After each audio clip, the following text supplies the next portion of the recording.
Debit balance if further increase will be debited, credit balance if further increase will be credited. अब बढ़ रहा है कम हो रहा है कहां समझ में आएगा, ट्रांजैक्शन से और किसके पॉइंट ऑफ व्यू से, बिजनेस के। So one more last time, सिर्फ एक बार रूल बोल दो उसके बाद किस्सा खत्म। ऑल एसेट्स, बोलना बेटा, assets, drawing, debtors, expense and losses are always always always having, बोलो बेटा कौन सा बैलेंस रहेगा, डेबिट बैलेंस, यस और no. And all liabilities, capital, creditors, incomes and gains are always having credit balances. ये type के अकाउंट अगर बढ़ते हैं तो क्रेडिट करो, कम हो रहे तो डेबिट करो, यस और नो। ये बात आपको कुछ समझ में बेटा, पक्की बात, डन, ऑल सेट, सब लोग साथ में बेटा। इतनी सारी चीजें हमने देखी थी, एक बार फटाफट से आज तक जो भी हमने पढ़ा मैं रिवाइज करवा देता हूँ और उसके बाद हम लोग क्या करेंगे, आगे बढ़ेंगे। आज हम लोग स्टार्ट करने जा रहे हैं most important thing, accounting concepts और उसका प्रैक्टिकल इम्प्लीकेशन, बरोबर है, कैसे हम लोग प्रैक्टिकली उसको अप्लाई करेंगे। मुन्ना एक बार ध्यान दे देना बेटा, है ना। ये आपको पीपीटी भी मिल जाएगी, चिंता मत करना, ठीक है। टॉपिक वाइज आपको पीपीटी देने वाला हूँ, प्लस रेगुलर नोट्स और पीपीटी दो चीज आपको मिलेगी, रेगुलर नोट्स हार्ड कॉपी में, पीपीटी सॉफ्ट कॉपी में। पीपीटी मत मांगना हार्ड कॉपी में, बाल उड़ जाएंगे मेरे, सब कलर में ही है, ठीक है। तो सॉफ्ट कॉपी रखना, इसको प्रिंट निकालने की जरूरत नहीं, बस फटफट आपको एग्जाम के लिए रीड ही तो करना है। पीपीटी में आपको लिखने के लिए कुछ जगह है नहीं, तो हार्ड कॉपी लेके क्या करोगे, इसको क्या करना है, फटाफट से रीड करना है। सभी के पास एंड्रॉइड फोन है ना, सभी के पास है, कोई ऐसा बच्चा है जिसके पास नहीं है एंड्रॉइड फोन, सभी के पास में, मतलब रीड कर सकते हैं। सर अगर हम मना करते तो क्या बोलते, उस बच्चे को मैं हार्ड कॉपी दे देता, अच्छा हो गया है, अभी नहीं, ऐसे मत करो, इसलिए मैंने पहले पूछा, सबने जोर से, और इसका बच्चे का ही आवाज आया, हाँ हाँ है, बोला ना तूने, चलो ठीक है, आ जाओ, ध्यान देना। सो आसान भाषा में अकाउंटिंग क्या होता है हमने देख लिया, फंक्शंस ऑफ अकाउंटिंग देख लिए बेटा, मेजरमेंट है ना, forecasting, decision making. Decision making में अकाउंटिंग का क्या यूज है, डिसीजन मेकिंग के लिए हमें चाहिए इंफॉर्मेशन, और इंफॉर्मेशन कौन देता है, अकाउंटिंग। ये कुछ भी लिखने की जरूरत नहीं है, एक भी चीज लिखना है तो ये मैं आपको देने वाला हूँ, डन। उसके बाद नीड फॉर अकाउंटिंग हमने देख लिया था। नीड फॉर अकाउंटिंग क्यों कर रहे हैं, सिस्टमैटिक रिकॉर्डिंग के लिए, फाइनेंशियल परफॉर्मेंस जानने के लिए, फाइनेंशियल पोजीशन जानने के लिए, लिक्विडिटी पोजीशन जानने के लिए, इनकम, रिसीवेबल, पेएबल, एक्सपेंस, ये सारे सवालों के जवाब हमें कौन दे रहा है, अकाउंटिंग। इसी के लिए हम लोग अकाउंटिंग कर रहे हैं, अदरवाइज नहीं करते। टेक्निकल लैंग्वेज की डेफिनेशन अभी तक हमने देखा नहीं, हमने लेमन्स लैंग्वेज में क्या होता है वो देख लिया। टेक्निकल लैंग्वेज हम लोग देखेंगे जब हम लोग एक्चुअल में टॉपिक के अंदर में एंटर करेंगे। ये हम लोगों का बेस है। जिम में अगर आप जा रहे हो तो ट्रेनर आपके लेग के ऊपर सबसे ज्यादा ध्यान देता है। आपने लेग के ऊपर की बॉडी बहुत अच्छी बना ली, एकदम सिक्स पैक्स, बाइसेप, ट्राइसेप, लेकिन पैर एकदम ऐसे लोले पोले, किसी ने एक लात मारा पैर पे तो ऊपर की पूरी बॉडी बनाई हुई कोई काम की नहीं, वो जमीन पे गिर जाएगी क्या। सो लेग इंपॉर्टेंट, मजबूत होना जरूरी है ना, तो ये बेस है, ये फाउंडेशन है बेटा, ये सो नो। सो ध्यान देना अच्छे से। सो बेसिक अकाउंटिंग टर्म्स हमने देख लिया, वापस देखने की जरूरत है। बिजनेस है ना, क्या बोलते हैं, एक्टिविटीज रेगुलर बेसिस पे for the purpose of earning profit. Goods, business, assets, assets में टेंजिबल इंटेंजिबल अभी तक बाइफर्केशन नहीं किया है, लेकिन resources having future economic benefit को प्यार से क्या बोल देंगे, asset. Then goods, drawing, debtors, expense, losses, liability, capital, creditor, income, gain, ये सारी चीजें देखी। ये मोस्ट इंपॉर्टेंट चार्ट था, आपको अगर याद आ रहा है तो देखो, दिख रहा है क्या सभी को, मोस्ट इंपॉर्टेंट चार्ट था बेटा। क्या था इसके अंदर में, क्या कहना है चार्ट का, बनाया आपने आपके बुक के अंदर में। असेट परचेस किया मुन्ना, असेट परचेस किया 1 जनवरी को और असेट रेडी फॉर यूज हुआ 1 फरवरी। सो खरीदने से लेके रेडी फॉर यूज होने तक all necessary expense will be the capital expenditure. कुछ याद आ रहा है क्या। अब सेकेंड हैंड असेट मैंने परचेस किया और second hand asset purchase and repaired, second hand asset purchase and repaired, Munna please ध्यान देना, एंड रिपेयर्ड। तो वो जो रिपेयरिंग का खर्चा है वो रेडी फॉर यूज के पहले का होगा या बाद का, पहले का, ध्यान नहीं है। Second hand asset purchase and repaired, second hand asset खरीदी एंड रिपेयर्ड बोला है तो common sense, second hand asset खरीदने के बाद रिपेयर किया मतलब रेडी फॉर यूज के पहले ही किया होगा ना, यूज करने के लिए। तो देखो repair for second hand asset purchase, ये भी कौन सा खर्चा है, कैपिटल। लेकिन रेडी फॉर यूज के बाद का repair maintenance, ready for use के बाद का सर्विसिंग रिपेयर मेंटेनेंस कौन सा रहेगा, रेवेन्यू। कॉन्सेप्ट अपना क्लियर है, सभी को समझ में आया। खरीदने से रेडी फॉर यूज करने लगे all necessary expense will be capital expenditure. Ready for use के बाद अगर आप असेट के लिए एक्सपेंस इनकर कर रहे हो तो आपने असेट को सवाल पूछना है, हे असेट बता तेरी capacity, capability, efficiency, performance, productivity अगर बढ़ रही है तो कैपिटल, अदरवाइज रेवेन्यू। ये कब पूछना है सवाल, during the life of the asset, ready for use के बाद, यस और नो। चलो आगे, पक्का। उसके बाद हमने कुछ ये इंपॉर्टेंट टर्म्स थी, fictitious, wasting, trade, cash discount, contingent liability, internal और डेफर्ड रेवेन्यू। इसमें से हमारी कौन सा बाकी है? फिक्टिशियस असेट क्या होता है बेटा? देखो मैंने ओरली बताया था, अभी देखो अच्छे से, ये ऐसी असेट्स है, मुन्ना ध्यान देना। हाँ, सबसे ऊपर दिख रहा है ना? नहीं दिख रहा है? एक सेकंड, कहाँ पे रे इस लाइट का बटन? बंद कर दे, यहाँ का लाइट बंद कर दे, तीनों भी। नहीं सब बंद कर, और एक बटन बंद कर, बस परफेक्ट परफेक्ट। चलने दो अभी आगे, अभी ध्यान देना बेटा। सो फिक्टिशियस असेट काल्पनिक और लॉस असेट है, जीरो वैल्यू असेट। काल्पनिक असेट और लॉस असेट जिसकी रियलाइजेबल वैल्यू कैसी है? जीरो।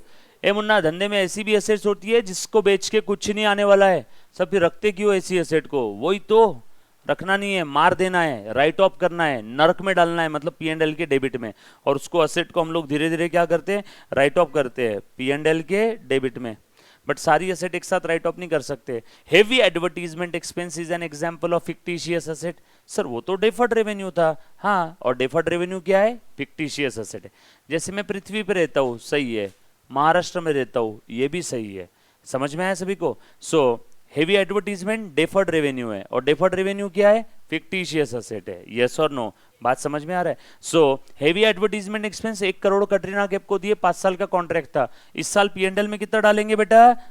बोलो, 1 करोड़ 5 साल का, 1 साल का 20 लाख, बचा हुआ 80 लाख, अभी तक राइट ऑफ नहीं किया, नॉट येट रिटर्न ऑफ। उसको हम लोग कहां दिखा देंगे? बैलेंस शीट के असेट साइड में। सो ऐसा खर्चा जो राइट ऑफ कर दिया उसको P&L के डेबिट में डालेंगे। Don't worry, final account topic में वापस आएगा। और जो अभी तक राइट ऑफ नहीं किया उसको कहां दिखाएंगे? अगले साल ले जाना है तो बैलेंस शीट के असेट में। यस और नो? क्लियर है? तो ऐसी असेट्स को हम लोग क्या बोलते हैं? Fictitious. Preliminary expense, deferred revenue expense, discount on issue of share क्या होता है ये हम लोग देखेंगे कंपनी अकाउंट्स के समय। यस और नो? चलो बेटा आगे ध्यान देना। देन वेस्टिंग असेट फिजिकली कम हो जाती है, कोल माइन है ना, ऑयल वेल, तेल का कुआं, सोनिक खान, हीरिक खान, कोयलिक खान, फिजिकली कम हो रही है और वैल्यू भी कम हो रही है, वेस्टिंग असेट। क्लियर है क्या? उसके बाद ट्रेड डिस्काउंट और कैश डिस्काउंट मालूम है सभी को? ट्रेड डिस्काउंट के बारे में बताया था हमने, याद आ रहा है सभी को? Across the counter transaction price से ही अमाउंट कम कर दिया। 100 रुपए की चीज थी, मैंने ट्रांजैक्शन प्राइस ही कम कर दिया, 90 कर दिया। अब जो भी अकाउंटिंग होगी, जो भी एंट्री होगी, सब कितने की होगी? 90 की। मतलब वो ट्रेड डिस्काउंट का कहीं पे भी बुक्स में एंट्री नहीं दिखेगा, हमने प्राइस ही कम कर दिया। समझ में आया क्या? लेकिन कैश डिस्काउंट का एंट्री होता है। पूछो क्यों? मैंने माल बेचा 100 में, ये पैसे नहीं दे रहे बहुत दिन से, तो मैंने बोला आज शाम तक अगर पैसे दे दोगे तो आपको 10 का डिस्काउंट मिलेगा। तो मैंने इनके नाम से अकाउंटिंग की थी 100 की, और सेटलमेंट कितने में कर रहे हैं? 90 में। अब 10 का मुझे रिकॉर्ड करना पड़ेगा ना कहीं ना कहीं, नहीं तो तब तक क्लोज होगा क्या अकाउंट? इसलिए कैश डिस्काउंट का अकाउंटिंग करना पड़ता है। सो बुक्स ऑफ अकाउंट्स में जब भी आपको दिखेगा डिस्काउंट अकाउंट, तो बोलो वो ट्रेड है या कैश है?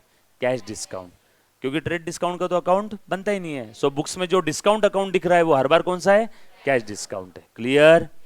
उसके बाद कॉन्टिजेंट लायबिलिटी देखा है हमने, ऐसी लायबिलिटी जो डिपेंड है किसी फ्यूचर इवेंट पे। बरोबर है क्या? ये जो भाई साहब बैठे खिड़की के पास हमारे, वो रॉकस्टार है पीछे, है ना, उन्होंने क्या किया, स्टेज शो परफॉर्म करने के पहले ये मैडम का हाथ का बनाया हुआ बिस्किट खा लिया। इनका गृह उद्योग का काम था, ये बिस्किट बना के बेचते थे पतंजलि टाइप में, और उनके स्टमक में प्रॉब्लम हो गई और वो स्टेज की जगह कहीं और ही बैठे थे। नुकसान हो गया 10 लाख रुपए का। उन्होंने कंज्यूमर फोरम में जाकर के इनके खिलाफ केस फाइल कर दिया। अब अगर ये केस हार जाती है तो उनका जो 10 लाख का नुकसान हुआ, क्या इनको लीगली देना पड़ेगा? अगर ये केस हार गई तो देना पड़ेगा, और अगर ये केस नहीं आ रही है, ऐसा प्रूव हो गया कि उसने रात में कुछ सगन मगद खाया था, उसकी वजह से प्रॉब्लम हुआ, मतलब इसके बिस्किट का कोई रोल नहीं है, तो इसको देना पड़ेगा क्या? सो या तो इसको देना पड़ेगा अगर हार गई तो, और नहीं हारी तो इसको देना नहीं पड़ेगा। तो या तो इसकी लायबिलिटी आएगी या तो नहीं आएगी, बट वो लायबिलिटी आएगी या नहीं आएगी ये डिपेंड है केस जीतने या केस हारने पे। खेल खत्म। ऐसी लायबिलिटी जो डिपेंड है किसी फ्यूचर इवेंट पे, उस लायबिलिटी को हम लोग बोलते हैं contingent liability. So liability which depends upon the happening or non-happening of some future event, जिसका रिजल्ट मुझे आज पता नहीं है, ऐसी लायबिलिटी को हम लोग क्या बोलते हैं? Contingent liability. मेरे ऊपर किसी ने केस फाइल किया है, अगर मैं केस हार जाता हूं, मुझे सामने वाले को जुर्माना देना है, तो वो लायबिलिटी मेरी कॉन्टिजेंट है। हार ना हारा तो देना है, नहीं हारा नहीं देना है। सो डिपेंड है किसी फ्यूचर इवेंट पे, होने या ना होने पे। और वो फ्यूचर इवेंट इस एग्जांपल में क्या था, केस हारना या केस जीतना। क्लियर है? So liability which depend on happening और नॉन हैपनिंग ऑफ सब फ्यूचर इवेंट, उस लायबिलिटी को हम लोग बोलते हैं कॉन्टिजेंट लायबिलिटी। और उस इवेंट का हमें आज रिजल्ट नहीं बताए। एक और सवाल, कॉन्टिजेंट लायबिलिटी की अकाउंटिंग होती है क्या? नहीं, कॉन्टिजेंट लायबिलिटी की अकाउंटिंग नहीं होती है। क्यों? क्योंकि पता ही नहीं ना होगा कि नहीं होगा। समझ में आ रहा है क्या? मैं घर के बाहर निकल रहा हूं और बाहर निकल समय मैंने घर वालों को बोल के निकला कि मेरे अंतिम तिथि का सामान इकट्ठा करके रखो, शायद मर गया तो। हो सब मालूम है क्या कुछ होने वाला है? करेंगे क्या घर वाले इकट्ठा? घर वाले मेरे को पागल खाने भेज देंगे, बोलेंगे वो तो कंटिजेंट है, जिस दिन मरेंगे उस दिन करेंगे, अभी थोड़ी करना है। कंटिजेंट है, जिस दिन लायबिलिटी आएगी तब अकाउंटिंग करेंगे, अभी से क्यों करना है? समझ में आया क्या? सर फिर यहां पे शब्द क्यों दिया? कंटिजेंट लायबिलिटी की अकाउंटिंग नहीं होती है। कंपनी के ऊपर केस चल रही है, अगर हार गई तो देना पड़ेगा, ये इंपॉर्टेंट इंफॉर्मेशन है, बट अकाउंटेबल इंफॉर्मेशन नहीं है। इंपॉर्टेंट है बट अकाउंटिंग नहीं होगी। रुको, इंपॉर्टेंट है बट अकाउंटिंग नहीं हो रही है, बट जो भी users of books of account है उनको पता चलना मांगता। तो एक काम कर, तू अकाउंटिंग तो नहीं कर सकती है, तू तेरे बैलेंस शीट के नीचे फुट नोट के अंदर में लिख इसको कि तेरे ऊपर केस चल रही है, अगर हार गई तो देना पड़ेगा। ताकि अगर कोई इन्वेस्टर पैसा इन्वेस्ट करना चाहता है तेरे कंपनी में, तो उसको पता होना चाहिए कि तेरे ऊपर केस चल रहा है। शायद उसका डिसीजन चेंज हो जाएगा, वो बोलेगा केस का रिजल्ट आने के बाद इन्वेस्ट करेंगे। मेरे पास 100 करोड़ है, मुझे रिलायंस कंपनी में इन्वेस्ट करना है, तो मैं रिलायंस के बुक्स ऑफ अकाउंट स्टडी करूंगा और बुक्स ऑफ अकाउंट्स के साथ साथ फिनेंशियल स्टेटमेंट देखूंगा, और फिनेंशियल स्टेटमेंट के नीचे मुझे नोट दिखी कुछ तो, अरे इसके ऊपर तो केस चल रहा है, क्योंकि उसका अकाउंटिंग होता है क्या वो केस का? नो, बट मुझे पता चलना जरूरी है ना, यस और नो, नहीं तो किसी इंसान का मेहनत का कमाया हुआ पैसा वेस्ट हो जाएगा ना। किंगफिशर के ऊपर केसेस चल रही थी इतनी, वो सारी इंफॉर्मेशन सब पब्लिक को पता थी। क्यों? क्योंकि बैलेंस शीट के फुटनोट में, बैलेंस शीट के नीचे फुटनोट में लिखा हुआ था कि कंपनी के ऊपर इतनी सारी कॉन्टिजेंट लायबिलिटी, अगर हार गई तो देना पड़ेगा। किसी ने किंगफिशर में इन्वेस्ट किया क्या? नहीं, वो केसेस हार गई बहुत सारी, बंद हो गई कंपनी। यस और नो? बंद हो गई मतलब विजय माल्या चला गया, कंपनी चल रही है किंगफिशर तो, है ना। प्लेन वेन उनका एयर वाला जो इंडस्ट्री ये था ना, वो सब बंद हो गया। किंगफिशर की एयरलाइंस बंद हो गई ना, जहां तक मुझे मालूम है, बाकी बियर तो मिलती है शायद उसकी, वो नहीं बंद होने वाली, है ना। चलो आ जाओ। सो अच्छे से ध्यान देना सब लोग। सो आपको कॉन्टिजेंट लायबिलिटी समझ में आई? कॉन्टिजेंट लायबिलिटी का अकाउंटिंग नहीं होता है। सर फिर क्यों पढ़ रहे हैं? डिस्क्लोजर देने के लिए। सर डिस्क्लोजर क्यों देना जरूरी है? For better understanding of financial statement. को किसकी बेटर अंडरस्टैंडिंग? यूजर्स की, इन्वेस्टर की, प्रपोज इन्वेस्टर की, जो फ्यूचर में इन्वेस्ट करने वाले हैं, वो रीड करके करेंगे ना, फिर नहीं तो उनके साथ गलत नहीं हो जाएगा। समझ में आएगा सभी को? So for better understanding of the financial statement by the users of the financial statement, आपने क्या करना है? इंफॉर्मेशन को डिस्क्लोज करना है। ऐसा मैं नहीं बोल रहा हूं, मेरी तरफ क्वेश्चन मार्क चेहरा बना करके मत देखो। ऐसा किसने बोला? डिस्क्लोजर कॉन्सेप्ट ने। कौन से कॉन्सेप्ट ने बोला? Full disclosure concept. तो फुल डिस्क्लोजर कॉन्सेप्ट कहता है, हे अकाउंटेंट सुन, you have to disclose all the necessary information in the footnote of the financial statement. क्यों? For better understanding of the financial statement. किसकी better understanding? By the users of the financial statement. कौन है users? कुछ external, कुछ internal, कुछ धागे दोरे जुड़ रहे हैं क्या? अब आपको समझ में आ रहा हो बचपन में कौन कौन सी टर्म्स क्यों देखी थी, यूजर्स वगैरह, समझ में आ रहा है सभी को? चलो आगे। सो कॉन्टिजेंट लायबिलिटी क्लियर है, डिपेंड्स ऑन हैपनिंग और नॉन हैपनिंग ऑफ। ना ध्यान देना, इधर साइड में मत देख। पप्पी लेता है क्या गाल की उसके? ऐसे देख रहा है एकदम 90 डिग्री में। मुझे लगा बस भाई रोको अभी, भाई आजा। कॉन्टिजेंट लायबिलिटी, मुन्ना प्लीज ध्यान दो, सिर्फ पढ़ा से मैं क्लास में ध्यान दो। किसी को अगर मैं कभी डांट दूं, मजाक कर लूं, तो प्लीज बड़ा भाई समझ के माफ कर देना, ठीक है? आ जाओ, ध्यान देना। सर नहीं, हम बड़ा भाई नहीं समझते, ठीक है, मत माफ करना। चलो आ जाओ। कॉन्टिजेंट लायबिलिटी के बाद में अगला क्या है बेटा? Internal liability. बोलो तो इंटरनल लायबिलिटी क्या चीज होती है? जो बाहर वालों को देना है वो एक्सटर्नल लायबिलिटी, और जो ओनर को देना है वो इंटरनल लायबिलिटी, है ना। सो लायबिलिटी टुवर्ड्स ओनर इंटरनल। जैसे कैपिटल, ये बैलेंस शीट के लायबिलिटी साइड में दिखाते हैं, internal liability. Profit balance sheet के लायबिलिटी साइड में कैपिटल में ऐड करते हैं, internal liability. Reserve surplus balance sheet के लायबिलिटी साइड में दिखाते हैं, रिजर्व सरप्लस यानी पुराना प्रॉफिट। प्रॉफिट कमाया था 100 रुपए, उसमें से बचा के रखा है भविष्य के लिए 80 रुपए, तो वो रिजर्व सरप्लस में जाता है ना। जैसे माँ अपने बेटी को बोलती है कि बेटा तेरे पर्स में 1000 रुपए अंदर के जेब में पड़े रहने दे रिजर्व,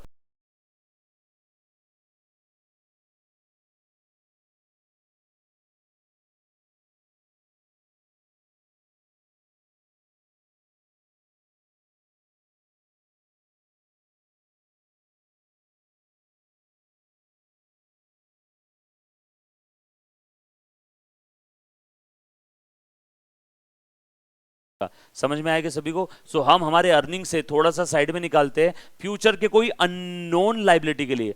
बेटी पूछती है माँ को किस पर्पस के लिए रखूं, तो माँ बोलती है पता नहीं, कभी रात बेरात कुछ प्रॉब्लम आ गई तो। अननोन लाइबिलिटी के लिए जो होता है वो क्या होता है, रिजर्व। और नॉन लाइबिलिटी के लिए क्या होता है, प्रोविजन। एक पिता को पता है कि अब उसके बेटी की शादी है 5 साल बाद, तो वो प्रोविजन फॉर बेटी की शादी करेगा। सलमान खान को मुझसे शादी करोगी मूवी के अंदर में पता था माँ की आंखों का ऑपरेशन करना था, तो प्रोविजन फॉर माँ की आंख का ऑपरेशन, यस और नो। बहन की शादी क्या था, तो प्रोविजन फॉर बहन की शादी, क्योंकि वहां पे रीजन पता था, तो वहां पे क्या था, provision. So provision is always always for non liability, but reserve is for unknown liability, yes और नो। सो रिजर्व अननोन पर्पस के लिए रहता है, पता नहीं कब क्या जरूरत आन पड़े, बट प्रोविजन नॉन पर्पस के लिए रहता है, यस और नो। क्लियर है, पक्की बात सभी को। अब अच्छे से ध्यान देना, इंटरनल लाइबिलिटी की बात चल रही है, जो ओनर को देना है, रिजर्व सरप्लस ओनर को देना है, कैपिटल ओनर का है, प्रॉफिट ओनर का है, तो सब इंटरनल लाइबिलिटी। और एक्सटर्नल लाइबिलिटी, बैंक से लोन लिया, बैंक इंटरनल है क्या, नो। धंधे के बाहर के जो भी लोगों से हमने मनी और मनीज वर्थ में कुछ लिया है, अगर उनको वापस करना है तो वो मेरी सारी एक्सटर्नल लाइबिलिटी है। सो बैलेंस शीट के लाइबिलिटी साइड में कितने टाइप की लाइबिलिटी है बेटा, दो। ऊपर में capital profit reserve surplus internal, और नीचू में आपकी करंट लाइबिलिटी है ना, क्रेडिटर्स बिल्स पेएबल्स है ना, बैंक लोन, वो सब आपकी एक्सटर्नल लाइबिलिटी। बात समझ आई सभी को। उसके बाद अगली टर्म है ना, ये बेस आपका बन रहा है, तो आपकी आगे का ऊपर का जो बॉडी रहेगा वो मजबूत खड़ा रहेगा, चाहे कितना भी तूफान आ जाओ, पैरों के नीचे से जमीन भी हिल गई तो आपको तकलीफ नहीं आएगी, है ना। ध्यान देना अच्छे से। सो डेफर्ड रेवेन्यू एक्सपेंडिचर ऑलरेडी हमने देख लिया, इसमें फिर से टाइम वेस्ट करना है, पता है सभी को। ऐसा revenue expense, basically it is a revenue expense, मैंने टेबल बना के दिया था, हाँ? ऐसा रेवेन्यू एक्सपेंस जिसका बेनिफिट हमने डेफर किया है, टू डेफर, टू पोस्टपोन। देखो तो जरा, है ना, डेफर्ड का मतलब बताया पहले इसके अंदर में, which means holding something back, रोक के रखना है, किसके लिए, लेटर टाइम के लिए, या फिर आसान भाषा में पोस्टपोन कर देना है। सो ऐसा रेवेन्यू एक्सपेंस जिसका बेनिफिट हमने पोस्टपोन किया, बेस्ट एग्जांपल है हेवी एडवर्टीजमेंट एक्सपेंस। और इसका अनरिटर्न ऑफ पोर्शन कहां दिखाएंगे, बैलेंस शीट के असेट में। ओ हो, ये रूल आपने देखा हुआ है क्या कहीं पे, asset property of every description of the business, drawing withdrawal of the investment by the owner from the business debtor party or person जिससे in future कुछ लेना, expense operating payments, losses, outflow but no benefit, liabilities are the financial obligations of the business, capital investment by the owner in the business, creditors party or person to whom amount payable, income operating receipt, gain without hard work, जो कुछ मिल रहा है वो सब क्या है, gain। और ये सारे टाइप के अकाउंट का हमेशा हमेशा हमेशा के लिए डेबिट बैलेंस है। मतलब ये टाइप के अकाउंट अगर बढ़ते हैं तो डेबिट करो, कम हुआ तो क्रेडिट करो।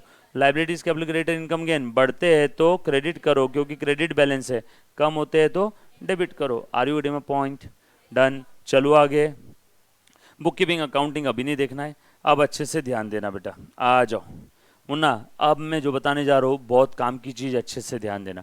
अकाउंटिंग कॉन्सेप्ट्स, हाँ, धीरे धीरे आपकी सारी कड़ियाँ जुड़ेगी। जितनी चीजें आपको from the very first day से बता रहा हूँ सब प्री प्लान्ड है, कब कौन सी चीज क्या करने वाले हम लोग, बिल्कुल सीक्वेंस में और सही स्पीड में जा रहे हैं।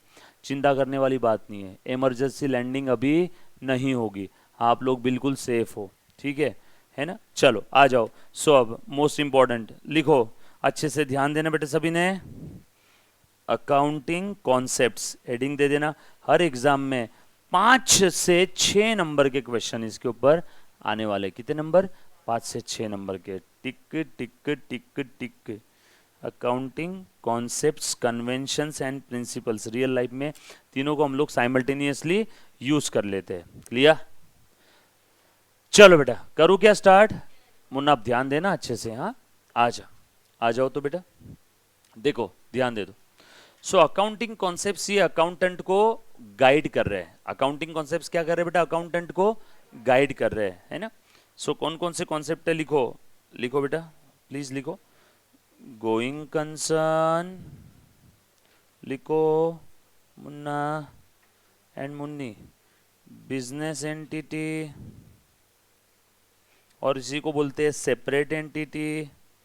उसके बाद कंजर्वेटिज्म, उसके बाद accrual, ACCRUAL, ACCRUAL, accrual, consistency, materiality, उसके बाद फुल डिस्क्लोजर,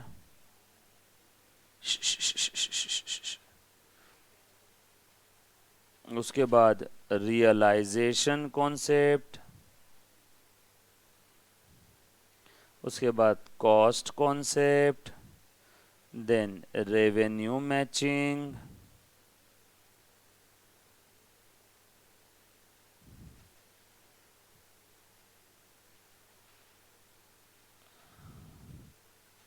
देन उसके बाद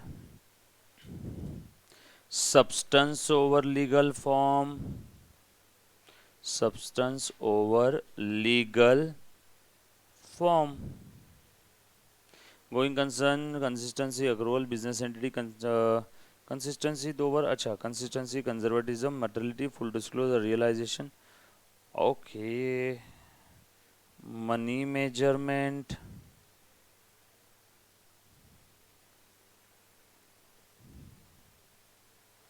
ओके, पीरियोडिसिटी, पानी पियो, पीरियोडिसिटी को ही प्यार से अकाउंटिंग पीरियड कॉन्सेप्ट भी कहते हैं, है ना। ड्यूअल एस्पेक्ट, एक कोई तो छूट रहा है और लिख लिया ना, रेवेन्यू मैचिंग, क्या नहीं दिख रहा है बेटा ऊपर का, dual aspect, matching, matching, revenue matching, money measurement, और एक कोई तो छूट रहा है, चलो ठीक है देख लें, एक दो लाइन की जगह छोड़ देना नीचे। बाप रे सर इतने सारे कॉन्सेप्ट है क्या? हाँ हाँ, दो लाइन, एक कोई तो नाम और छूटा है, ठीक है, 15 कॉन्सेप्ट है टोटल, एक या दो लाइन की जगह छोड़ दो, ठीक है। आ जाओ, चलो कितने नंबर के क्वेश्चन है इसमें? 5 नंबर के, 4 से 5 नंबर के। हाँ, रेवेन्यू रिकॉग्निशन ये ले लिया ना, रियलाइजेशन, रियलाइजेशन, रियलाइजेशन मतलब हम लोग किसको, रेवेन्यू को ही रियलाइज कर रहे हैं, वही है। कॉस्ट कॉन्सेप्ट भी हो गया, कॉस्ट का एक और नाम हिस्टोरिक कॉस्ट भी है। बिजनेस एंटिटी झालं झालं झालं, चलो लिख लिया बेटा सभी ने? नो रेक्टिफिकेशन नहीं, अकाउंटिंग इक्वेशन देख लिया ना, अकाउंटिंग इक्वेशन ये ड्यूअल एस्पेक्ट वही तो है, हर ट्रांजैक्शन के दो पहलू, दो नजरिए, दो aspect, debit aspect, credit aspect, है ना, उसी से तो अकाउंटिंग इक्वेशन बना है। चलो डोंट वरी, मैं बता दूंगा, चिंता मत करना। आ जाओ, लिख लिया बेटा सभी ने?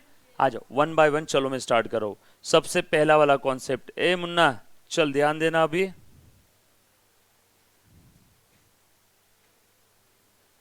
ठीक है। ए बेटा देखो तो ध्यान दे दो, आ जाओ। सो गोइंग कंसर्न कॉन्सेप्ट की मैं बात कर रहा हूं, ठीक है। जो भी मैं लिखूं, जैसे भी डिजाइन बनाऊं, प्लीज आपने भी बना लेना, ठीक है। गोइंग कंसर्न कॉन्सेप्ट क्या कहता है? ए मुन्ना प्लीज ध्यान दे दो, बिजनेस का लाइफ कैसा है?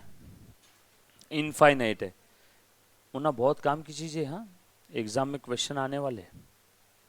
बिजनेस का लाइफ कैसा है? इनफाइनाइट है, इनफाइनाइट है। बिजनेस लंबे समय तक चलने वाला है। बिजनेस कैसा है बेटा? लंबे समय तक चलने वाला है, यस और नो, पहली चीज। दूसरा, नियर फ्यूचर में मेरा बिजनेस बंद नहीं होने वाला है, ना ही इसकी जरूरत है, नेसेसिटी, और ना ही मेरा ऐसा इंटेंशन है। So neither necessity nor intention, neither necessity nor intention to close the business, ना ही जरूरत है ऐसी और ना ही मेरा इंटेंशन है, और मेरा बिजनेस लंबे समय तक चलेगा। ये सोच के अगर मैं अकाउंटिंग कर रहा हूं, that means I am following the going concern concept. So going concern concept accountant को कहता है, हे अकाउंटेंट सुन, while doing an accounting treatment you have to think that life of the business is infinite.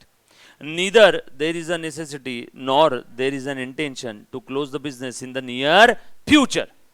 If you are doing like this, then you are following the going concern concept.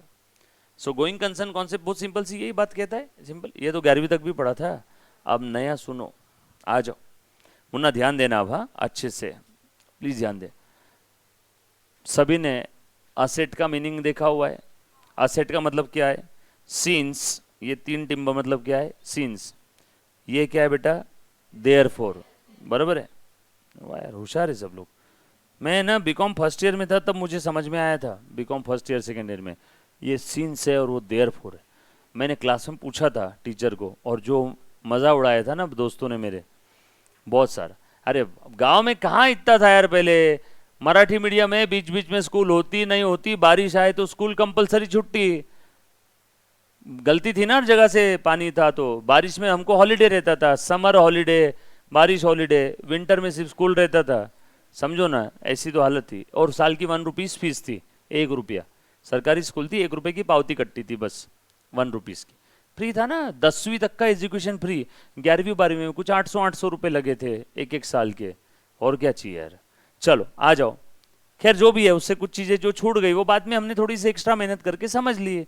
क्या फर्क पड़ता है. कुछ बच्चों को चौथी कक्षा में पता चला, मेरे को बीकॉम फर्स्ट ईयर में, लेकिन आज पता दोनों को है ना. कोई ये पूछने वाला है क्या कि कब पता चला. समझ में आएगा. आपने पेपर के आधे घंटे पहले कोई चीज पढ़ी, और जो साल भर से रट्टा मार रहा है उसको भी पता है, और पेपर के आधे घंटे पहले आपको भी पता है, और आपने अच्छे से लिख के आ गया. इंस्टीट्यूट ये पूछती है क्या, बता वैलिडिटी क्या है, कब पता चला तुझे. नो, 5 मिनट पहले भी पता चला. एग्जाम के अंदर बैठे बैठे भी आगे वाले ने आंसर बता दिया तो भी नंबर मिल गया ना. सो नो मैटर कब पता चला है, पता होना जरूरी है. आ जाओ. सो सीन्स आप सभी लोग जानते हो. असेट का मतलब क्या है बेटा? असेट यानी resources, resources having future economic benefit. ऐसे रिसोर्सेज जिसका फ्यूचर में भी हमें इकोनॉमिक बेनिफिट मिलने वाला है. हमें यानी किसको? धंधे को ना, बिजनेस को. बिजनेस की अकाउंटिंग चल रही है. अच्छा मुझे एक बात बताओ, इसका फ्यूचर में बेनिफिट कब मिलेगा रे? जब मेरा बिजनेस फ्यूचर में जिंदा रहेगा. और मेरा बिजनेस फ्यूचर में जिंदा क्यों है? सो मुन्ना प्लीज ध्यान दे दे. गोइंग कंसर्न है तो बिजनेस का फ्यूचर है. बिजनेस का फ्यूचर है तो फ्यूचर में इकोनॉमिक बेनिफिट भी है. यस और नो? फ्यूचर में इकोनॉमिक बेनिफिट है तो ही वो रिसोर्स असेट है. अगर गोइंग कंसर्न ही नहीं तो बिजनेस का फ्यूचर भी नहीं. फ्यूचर नहीं तो फ्यूचर इकोनॉमिक बेनिफिट नहीं. और जब फ्यूचर इकोनॉमिक बेनिफिट ही नहीं तो काहे का असेट? वो सब कुछ क्या बन जाएगा? एक्सपेंस. सो असेट को एक्सपेंस बनने से किसने रोका? एवेंजर्स मूवी में उसको हल्क बनने से कौन रोकता है? नताशा. वो हल्क बन जाता है तो नताशा उसको ऐसे गुल्लू गुल्लू करती तो फिर से इंसान बन जाता है ना. समझ में आ रहा है क्या? तो यहां हमारी नताशा कौन है? गोइंग कंसर्न, जो असेट को एक्सपेंस बनने से रोक रही है. यस और नो? सो गोइंग कंसर्न ना होता तो असेट एक्सपेंस होता. गोइंग कंसर्न है इसलिए असेट है, वरना काहे की असेट? अरे असेट मतलब क्या? जिसका फ्यूचर में इकोनॉमिक बेनिफिट मिलता है. लेकिन फ्यूचर में बेनिफिट कब मिलेगा? जब फ्यूचर में धंधा जिंदा रहेगा तभी ना. और फ्यूचर में धंधा जिंदा क्यों है? क्योंकि गोइंग कंसर्न है. सो गोइंग कंसर्न है तो फ्यूचर है, फ्यूचर है तो फ्यूचर इकोनॉमिक बेनिफिट है, फ्यूचर इकोनॉमिक बेनिफिट है तो ही वो असेट, रिसोर्स वो असेट है. सो गोइंग कंसर्न नहीं तो असेट भी नहीं, असेट नहीं तो सब कुछ एक्सपेंस. सो आपके जीवन में एक ऐसा धंधा आने वाला है जो गोइंग कंसर्न फॉलो नहीं करता है. कुछ याद आया क्या? Joint venture, temporary partnership. थोड़े समय के लिए पार्टनरशिप किया, थोड़े समय के लिए, बाद में हमारा धंधा ब्रेक हो जाएगा. जैसे एक बहुत बड़ा स्कीम है, याद आया क्या एग्जाम्पल? एक बहुत बड़ा स्कीम है 5000 फ्लैट का. मैं एक बिल्डर हूं, मेरा एक कॉम्पिटिटर बिल्डर है. हम दोनों में से किसी की औकात नहीं कि वो 5000 फ्लैट कंस्ट्रक्ट करने की स्कीम को पूरा कर सके. यस और नो? तो मैंने मेरे बिल्डर को, वो कॉम्पिटिटर वाले बिल्डर को फोन लगाया, देख भाई मुझे मालूम है तेरी भी औकात नहीं है, वो स्कीम तू ले नहीं सकता है अकेला और मैं भी नहीं ले सकता हूँ, कोई तीसरा आ जाए उससे अच्छा अपन दोनों मिल के, है ना, अपन दोनों मिल के वो काम पूरा कर लेते, प्रॉफिट आधा आधा बांट लेंगे, उसके बाद तू तेरे रास्ते मैं मेरे रास्ते। तो उसने पूछा तू कहना क्या चाहता है, पार्टनरशिप करना है? बोला ना ना ना, तेरे जैसे हरामी के साथ मैं पार्टनरशिप नहीं करूंगा। अरे बिल्डर कॉम्पिटिटर, हम लोग ऐसी बात करते हैं दोस्ती यारी में, जो कॉम्पिटिटर है पार्टनरशिप नहीं करूंगा मैं, सिर्फ ये काम के लिए पार्टनरशिप, थोड़े समय के लिए। मतलब वो सामने वाला बोल रहा है अच्छा हरीश, मतलब गोइंग कंसर्न कॉन्सेप्ट नहीं है ना हमारे इसमें, मतलब हाँ गोइंग कंसर्न नहीं है, थोड़े समय के लिए है ना, लंबा समय है क्या? नो मतलब थोड़े समय के लिए, मतलब गोइंग कंसर्न नहीं है। So joint venture going concern concept follow नहीं करता। मतलब जॉइंट वेंचर में आपको असेट नहीं दिखेगी, सब कुछ क्या दिखेगा? एक्सपेंस। इसलिए जॉइंट वेंचर के अंदर में अगर उन्होंने जेसीबी मशीन भी परचेस किया कंस्ट्रक्शन के लिए, तो भी वो जेसीबी मशीन भी 1 करोड़ का मशीन भी रहा, तो भी वो जॉइंट वेंचर के डेबिट में आएगा, भले ही वो 1 करोड़ क्यों ना हो। असेट नाम की कोई चीज नहीं होती है वहां पे। बच्चे लर्न करते जॉइंट वेंचर में सब कुछ डेबिट करो। अरे क्यों डेबिट करो वो तो समझो, क्योंकि joint venture going concern concept follow नहीं करता। क्यों?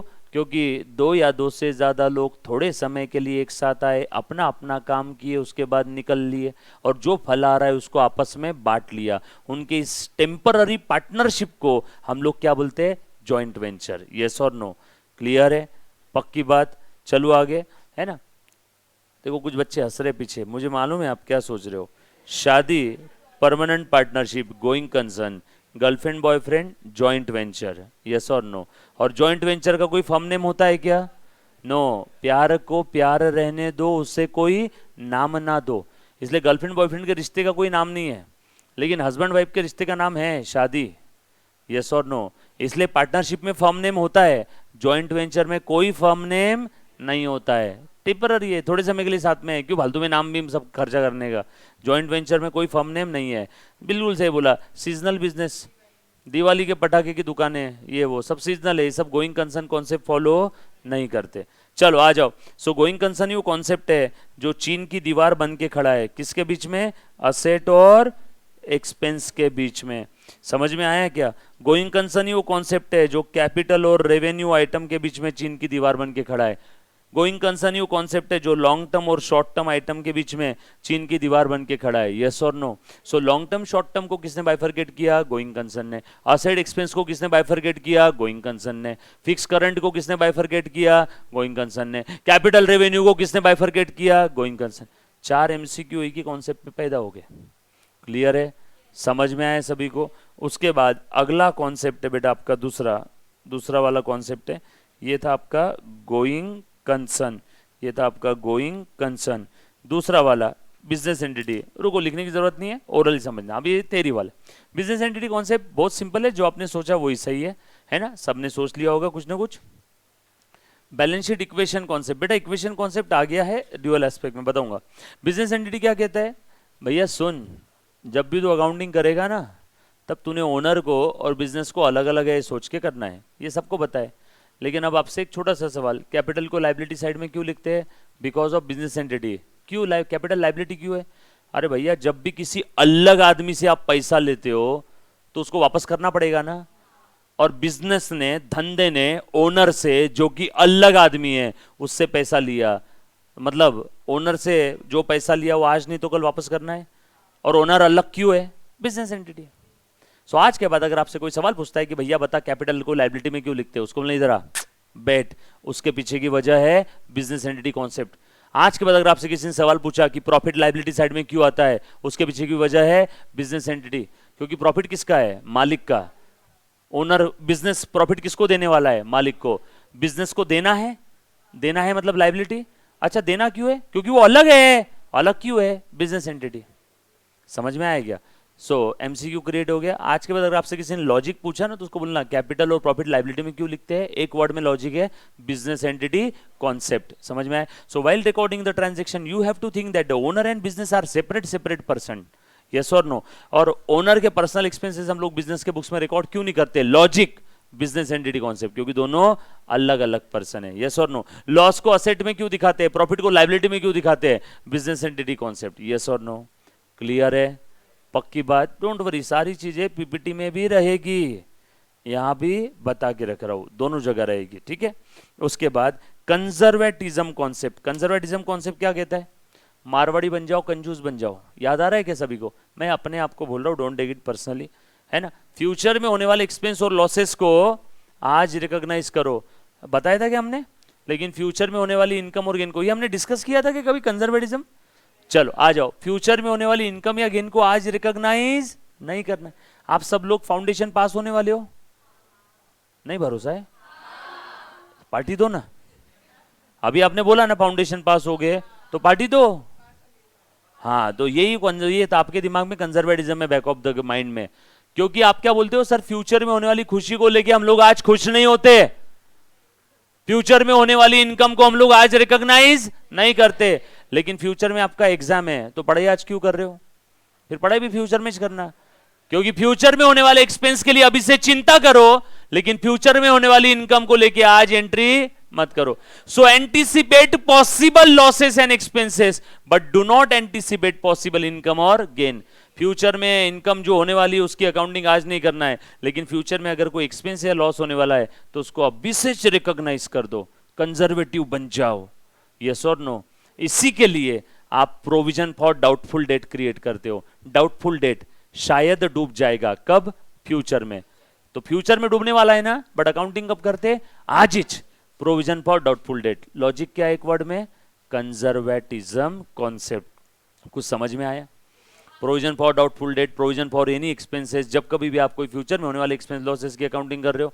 कॉन्टिंजेंट लायबिलिटी की अकाउंटिंग नहीं होती है, लेकिन जैसे ही तुम्हारे वकील ने बोला कि मैडम शायद आप केस हार जाओगे, शायद आप हार जाओगे, डाउटफुल है, शायद अब फ्यूचर में लॉस होने वाला है, अब वो कॉन्टिजेंट लायबिलिटी नहीं रही, अब वो क्या बन गई? प्रोविजन बन गई। चलो मैम प्रोविजन क्रिएट करो।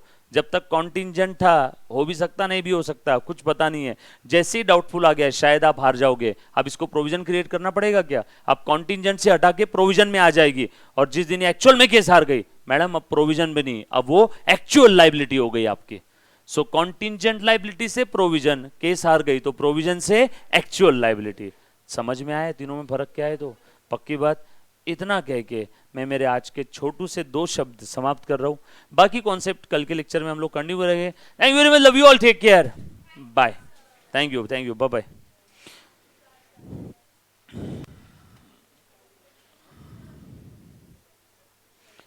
प्लीज बच्चों घर पे रिवाइज कर लेना, पेंडिंग रखना मत कोई भी चीज। Done, thank you, bye. Online offline वाले बच्चे